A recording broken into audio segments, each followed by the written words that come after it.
I'm Alex Mozet, and welcome to Winner Take All, where we talk about the constant battle between large tech monopolies and traditional incumbents. However, unfortunately, we aren't really going to be talking much about the incumbents today. We just continuously get mired down in this monopoly talk with everything that's going on with these social media platforms and these content platforms.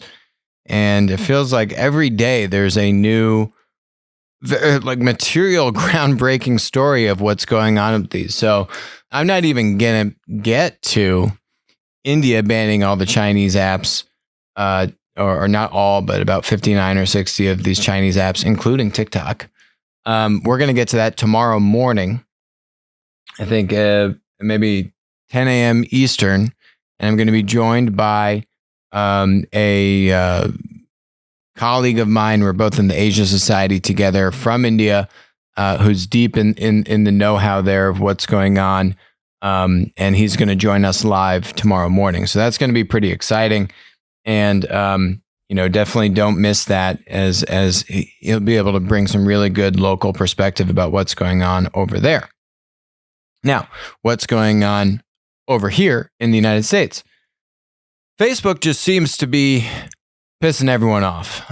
They just don't seem to be able to do anything right. If you take a step back and you look at what is happening in the world of these content platforms, right? So what do I mean by these content platforms? I'm talking about user-generated content platforms where people, and that means, ideally or theoretically, anyone can post their idea or their content to the platform.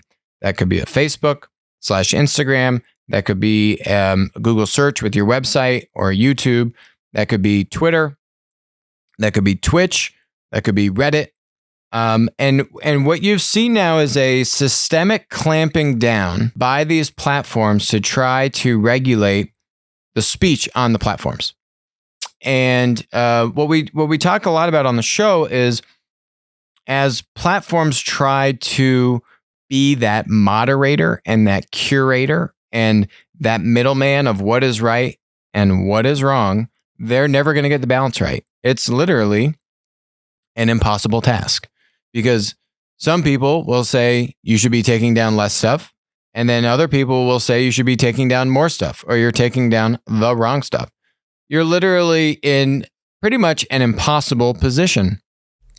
And why this matters, and let's be clear that across every content platform, some level of moderation or curation is needed. We talk about this in the book where, we use chat roulette as the example. We've spoken about it on the show before, where you have literally no curation whatsoever. Then that ecosystem, that community will ultimately kind of devolve into really inappropriate behavior and no one will want to go there anymore. And I think the key thing, and we're going to talk about Facebook, we're going to talk about a Reddit and a Twitter, and then just generally some, how could we think about having that public discourse, that dialogue around what is right and what is wrong to moderate or to take off of a content platform monopoly, let's clarify here, in the 21st century era. Right? Just like you can't yell fire in a movie theater if there's no fire. There's actually been precedent around this. You can get in trouble. You can be arrested for that. You're now causing unnecessary panic and fear in a public forum, right? So what is the equivalent of that behavior online? And how should we think about these different content platforms? Should we think about them all the same or should we think about them differently? Let's talk about Facebook. Zuckerberg, came out and said, we're not going to, we're going to let President Trump post what he wants to post and we're not going to do anything about it. Oh boy, did he say the wrong thing. And now you've had multiple, boycotts from ad agencies trying to get their clients to stop putting ads on Facebook. You've had all these other kind of nonprofits that are trying to put pressure on brands that are advertising to stop. And so, every day you kind of hear about some more brands that are jumping on the bandwagon. And what I've just talked about before on the show is that financially, this is going to make zero impact on Facebook. Their stock went down. Full disclosure, I bought it. because you know what? It's not going to make any financial difference to Facebook. How much revenue does Facebook do? About $70 billion in 2019, a little north of that. When you look at how Facebook generates revenue off of these ads, it's off of the long tail. It's really off of small business advertisers that are providing the majority of Facebook's ad revenue. So when you see these articles like this one, right? Facebook just lost one of the biggest advertisers in the world for the rest of 2020. You know, and I mean, if you're a Facebook investor, you're probably reading this like, oh boy, that's not good. They're going to lose a lot of money. And then you read the article, and it's Unilever, by the way. And then, you know, you got to go like pretty far down into the article. Unilever, one of the biggest advertisers in the world, spends over $8 billion in 2019 on branding and marketing. That's a lot of money. Oh, boys. Facebook could really lose a lot of money. Then you read a little bit more and you say, oh, Unilever spent $42 million on Facebook in 2019. And so far in 2020, they've spent $11.8 million total. $11.8 million on Facebook. So basically, Unilever said, we're not going to give Facebook like another $12 million in the second half of 2020. This stuff doesn't make a difference. This is more about, you know, the conceptual, the kind of emotional connection about where brands want to be putting dollars and these kinds of things. But from a financial standpoint for Facebook, they're a monopoly. Another article here sums it up pretty nicely. It's similar to what I've been saying. Investors on Facebook ad defections. There's no other place to go. That's called monopoly. The only other place to go is Google. And those are kind of very different advertising models here. And that's essentially what this article gets at. So, you know, this article says the campaign called Stop for Hate is being organized by a handful of groups, and this one, Anti-Defamation League. Remember that. We're going to come back to that. So the head of the Anti-Defamation League is this guy, Jonathan Greenblatt.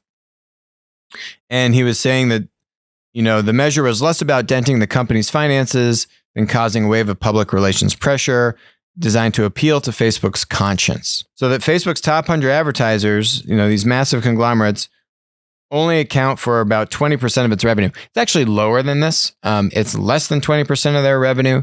And again, they have that long tail. So again, that fragmentation of these advertisers it just goes to show Facebook's a monopoly. Now, Facebook, by the way, isn't perfect in any of this. They actually do take down a lot of content. They took down the president of Brazil's post on Facebook when he was talking about, I don't know, something like coronavirus wasn't an issue or there's a cure for it or there's a vaccine or something. It's clearly fake news. It's clearly not true. And unfortunately for Brazil, they're in a pretty tough spot right now. So, but the point is this. You have the duly elected president of Brazil who's posting something on a monopoly content platform, Facebook. And I think they outright took down the post. Is that appropriate for a content platform monopoly to be able to wholesale take that down? And I personally don't think that that's appropriate at all, even if it's fake news. And the reason why is that is cramping down on free speech. When you are a monopoly platform, and we're going to talk more about Facebook being a monopoly versus everyone else outside of Google. And yes, it's a private company, but again, it's like AT&T Ma Bell kicking off someone from the telephone network. It's a monopoly, and you're kicking off. You're at that point. You know, when you think about it as a public utility, that public square. Now, what are you doing when it comes to infringing upon civil liberties and the ability to say something? It's fake news entirely, but you need to balance that. And ultimately, this is a country built on freedom and the ability of free speech, literally the number one thing in the Bill of Rights. This, as a monopoly, is very different if you're not a monopoly. So let's look at Facebook. It's not like they don't take down anything. They actually take down a lot of things. Facebook and I think too much. Facebook, here, this is a code of conduct report from the EU. And so basically the EU monitored thousands of notifications sent to the different content platform companies. You have Facebook, Twitter, YouTube, Instagram, and a couple others here I'm not familiar with. And then they monitored the reaction and the response time of the platforms. And then they benchmarked this and published this report. So you can basically see they did this, and they have a report here for the past 4 years they've been doing this. And here are the removals per company. So you see here, Facebook is at the top.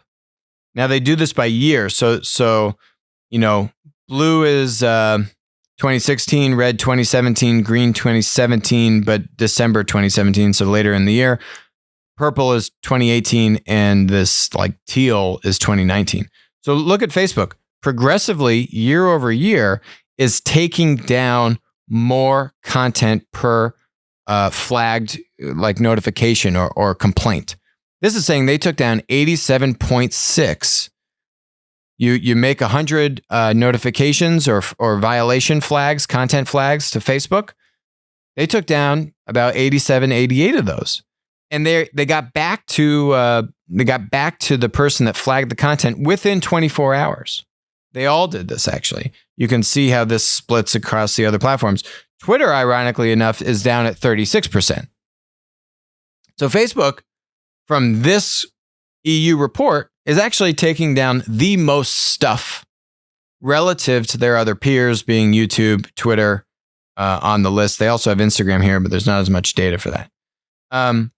So they have time frames here of how fast did the platform get back to them and all these kinds of. It's really interesting report. Basically, Facebook takes down a lot of things, and they rank them pretty high in this report and say, hey, Facebook, you actually did a pretty good job. So anyway, now Zuckerberg, it looks like they're saying, okay, well, now we're going to tag harmful posts. And they're making some concessions to the audience of brands and advertisers here that have been putting pressure on Facebook. Is Facebook a monopoly? Facebook is absolutely a monopoly, and we need to think about Facebook and Google differently than the other content platforms, because when you have a monopoly, you have a different amount of power. When you ban your users or your creators or your consumers, you have a different impact on their ability to, voice their opinion, participate in kind of digital conversation, and so on and so forth. So, well, why are Facebook and Google monopolies? Well, here's their 2019 digital ad revenues. This is showing Facebook at $67 billion in 2019, Google at $100 billion. I think around maybe $20 billion or so of that is YouTube revenues. I think low 20s billions of dollars, somewhere around there is YouTube. So even if you just kind of take out Google search and then YouTube in the low 20s of billions of dollars still clocks in as the number 2. Facebook being the number 1 kind of content platform in that regard. But again, Google search also is a content platform. Amazon would be the number 3 US based digital advertiser, but on obviously, ads for shopping products. So now, when you think about this in the context of overall digital ad revenue, overall advertising spend, this is what these platforms will say, oh, well, we're not a monopoly. We only have, X percent of the overall ad market. There's many other big players out there, and we're clearly not a monopoly. But what you have to start thinking about is these content platforms have monopolies over certain types of communication, right? Over certain types of content types. YouTube on videos, Facebook on, the kind of social network posts, right? A Twitter has a different content format. They have different interaction models. And so this is where the nuance of how the platform operates, where, Facebook, you have a double opt-in dynamic, right? I have a friend network. Facebook limits how many friends you can have and you can be friends with. They've started to add a follow model over the past few years, similar to more like a Twitter. And Twitter's always had that kind of I can follow and I can have a double opt-in model as well. So when you think about your other channels that you can go to, if a Facebook kicks you off, if a Google kicks you off, if a Twitter kicks you off, you can start to see how your ability to reach that audience becomes very limited very quickly. And so what I've advocated for in the past is to have more speech rather than less speech, to have a noisier conversation rather than a more finely tuned and regulated conversation. Now, we're going to get into those different types of content interactions in a second here. But when you think about Facebook and treating them differently than a Twitter or a Reddit, right? Look at Twitter's revenue here. 2.7 billion 2019. I think maybe now they're probably on trend for about $4 billion in revenue. It still pales in comparison to Facebook and a Google, which are platform conglomerates. They have multiple different content platform businesses, right? So if any one of the platform conglomerates kicks you off or bans you, it's very different than Twitter. Twitter has a lot of influence, but it's very different than a Facebook or a Google, right? And so I think we need to think about those companies differently in terms of this idea of, hey, they're all private companies. Hey, they can all do what they want. It's very different when you're a Facebook or Google and the dominance that you have over your content platforms, plural, versus just a Twitter. Twitter is big, but still, in comparison, it's very clear that Google and Facebook have a much more commanding part of the market than the other content platforms. And so therefore, when you look at what a Reddit did recently, so Reddit kicked off 2,000 of their subreddits, kind of these communities. They kicked off a left-leaning community called Chapo Trap House, and then they kicked off a right-leaning community called the Donald. And so they said, hey, we are kicking off left and right, and then, 1,998 other communities. While I disagree with this, and I think that more speech is better, frankly, a Reddit, a Twitter, they're not monopolies. And so when you think about their ability to prune and more finely prune and curate that ecosystem, they should have the ability to do so. Private company, not a monopoly, right? Very different than Facebook, Google, monopolies. Now, the DOJ and the FTC's ability to prove Facebook, Google as monopoly, that's a whole other thing. And we talk about that separately on the show. But private companies, not monopolies, should have a much wider range of curation when it comes to how they want to police that ecosystem, what kind of behavior they want to curate on that platform. Whether or not I think it's, I agree with it or not, that is fair. So the CEO of Reddit is this guy named Steve Huffman. He is also on the board of the Anti-Defamation League.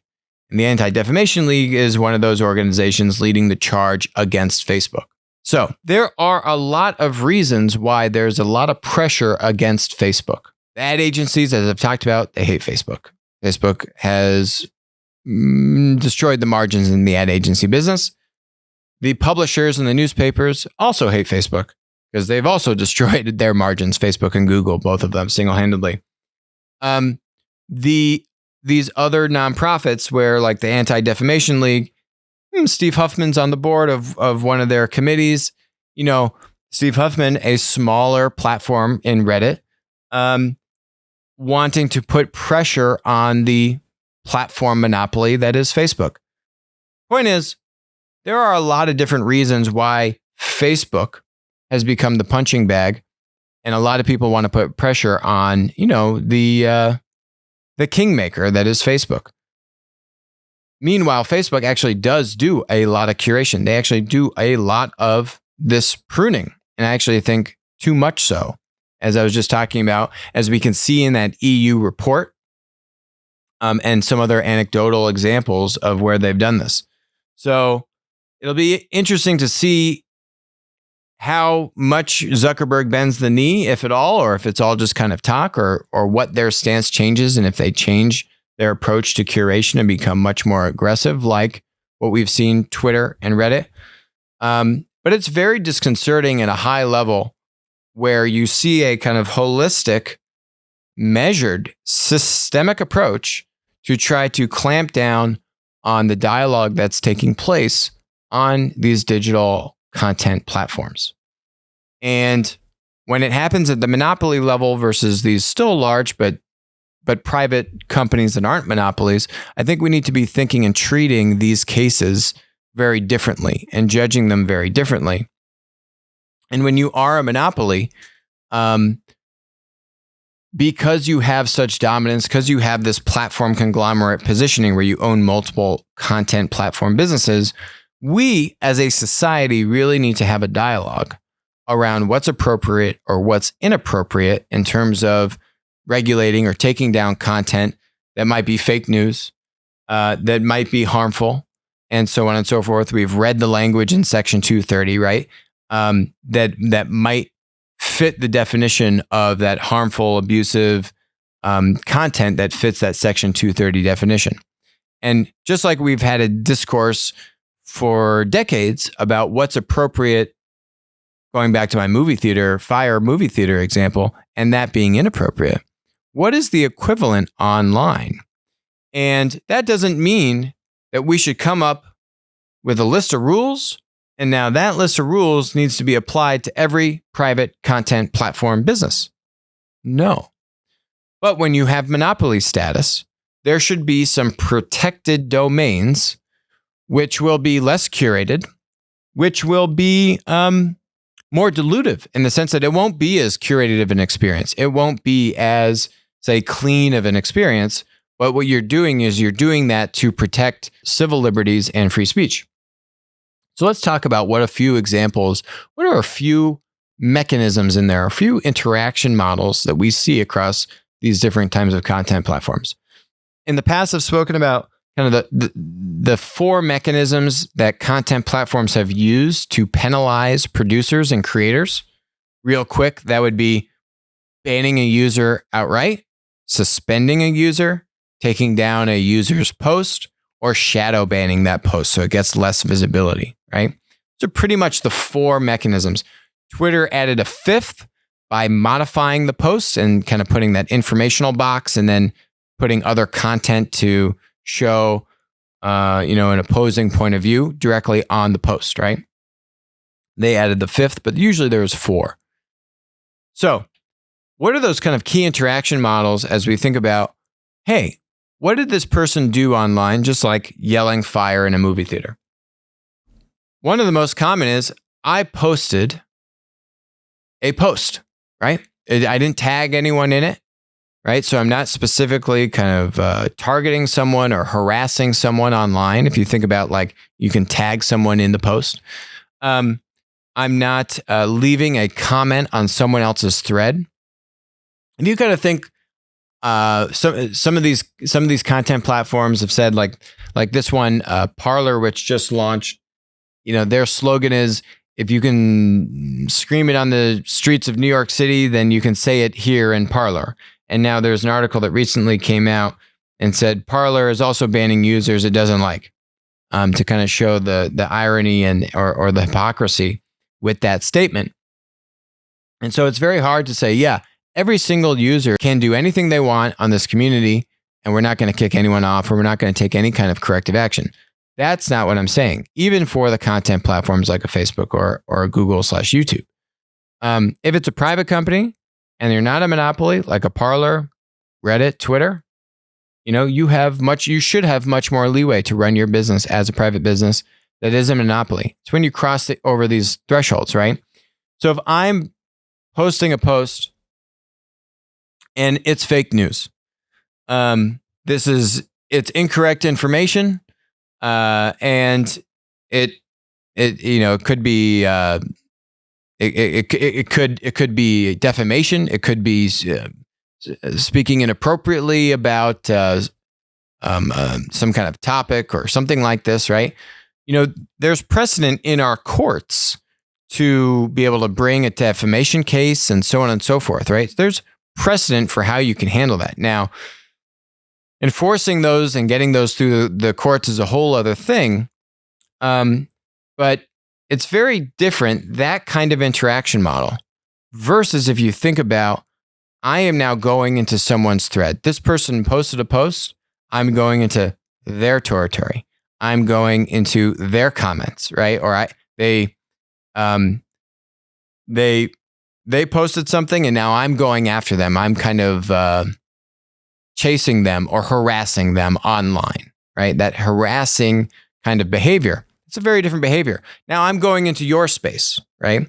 But if you post something in your space and you're not tagging someone in the post, I think that should be looked at differently than I'm going into your thread and I'm commenting profusely or commenting hateful things or these kinds of things in your, kind of to kind of commandeer your thread, right? And those are two very different types of behaviors. Similarly, right, if you are just kind of yelling on the street or causing a commotion versus kind of going up to someone in their face and really kind of trying to directly go after someone.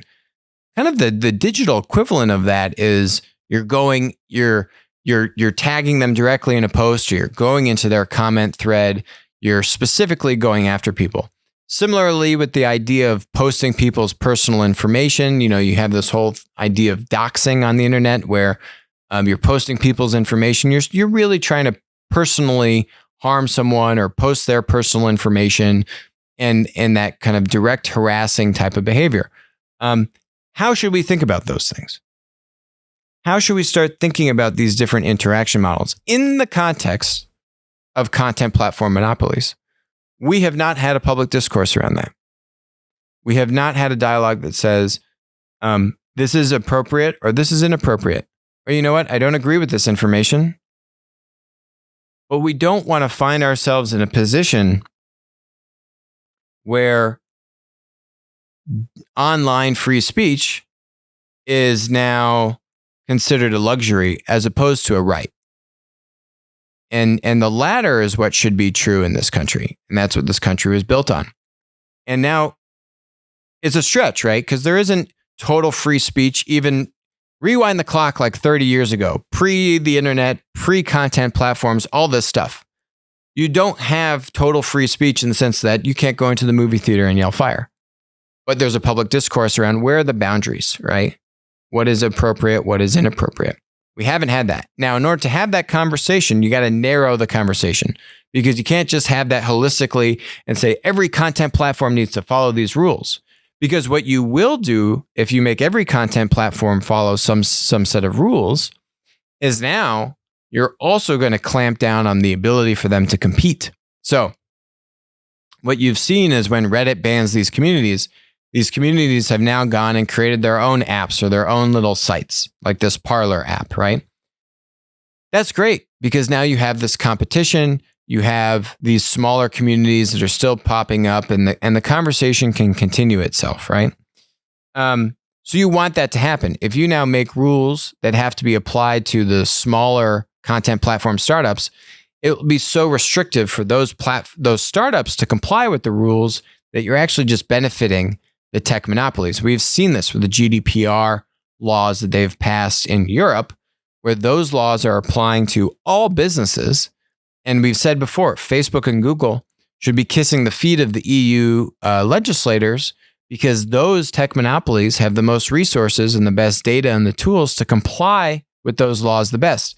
So it actually puts such a prohibitive kind of anti-competitive restraint on smaller companies that are trying to build their business and use resources just to build their business.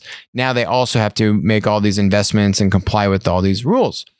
And so it hurts the kind of startup, the competitive dynamic in the ecosystem. So when we talk about rules, or when we talk about regulation, it's very different when it's about the monopoly versus smaller, non-monopoly private companies. So if you focus the conversation around that, now we can start to have a debate about what's appropriate and what's inappropriate. And I would love to hear from all of you about what are the kinds of behaviors, what are the kinds of interaction models on these monopoly content platforms that you think are appropriate or inappropriate, even if the content is fake, blatantly fake, even if the content, is harmful or, offensive. Should it still be online?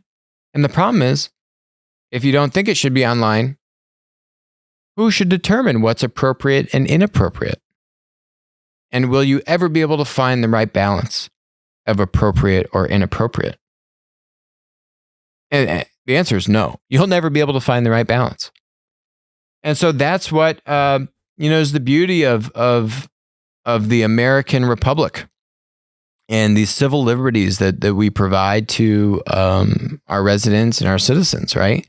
So now how does that map to these content platform monopolies?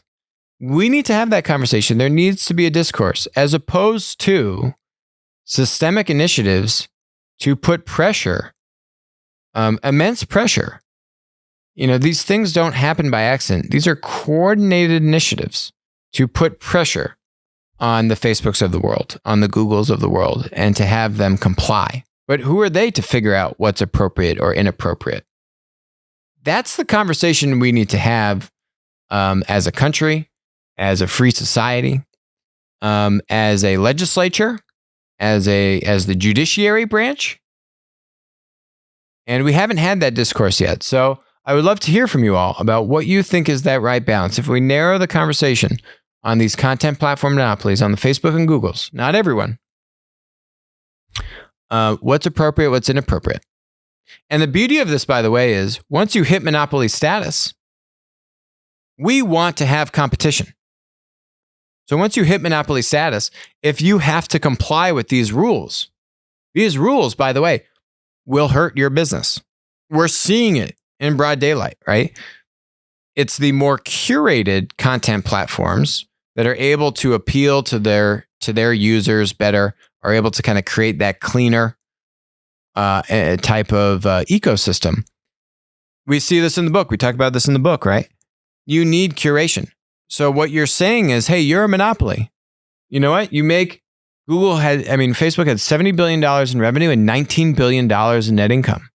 Those margins are crazy. That's called monopoly money. So once you hit monopoly status, how do you help make other tech startups competitive? And the answer is, if you have regulation or if you have policies that the content platform monopolies have to follow, and the smaller tech startups, and I'm including a Reddit and a Twitter in that, as well as these smaller ones like a Parler, don't have to follow, that by definition is helping to even the playing field between the content platform monopolies, which are going to have a less curated environment, a more dilutive environment, a more, say, potentially offensive or harmful environment. And so that means that advertisers might be less willing to advertise there, and users might be less attractive to engage there. But again, that's now a kind of forcing function to help even the playing field between the monopoly content platforms and the up and coming content platforms. So that's kind of what I like about treating and drawing this line in the sand. And none of what's going on right now has really drawn that line in the sand. It's all, everyone needs to comply by the same rules. And if you don't comply by the same rules, you're wrong and horrible, and all your advertisers are going to boycott you. But when you do have that line in the sand, and we do think about monopolies differently than everyone else, you can start to have a more focused and nuanced conversation about what's appropriate or inappropriate. And that's what I think will be really interesting. I'd love to hear from all of you on what your thoughts are and where you think those boundaries are as it relates to these monopolies. So let me know. We'll follow up on this. This topic's not going anywhere. Tomorrow, we will talk about the India-China banning and some other things. I'll talk to you tomorrow. Thanks for joining us.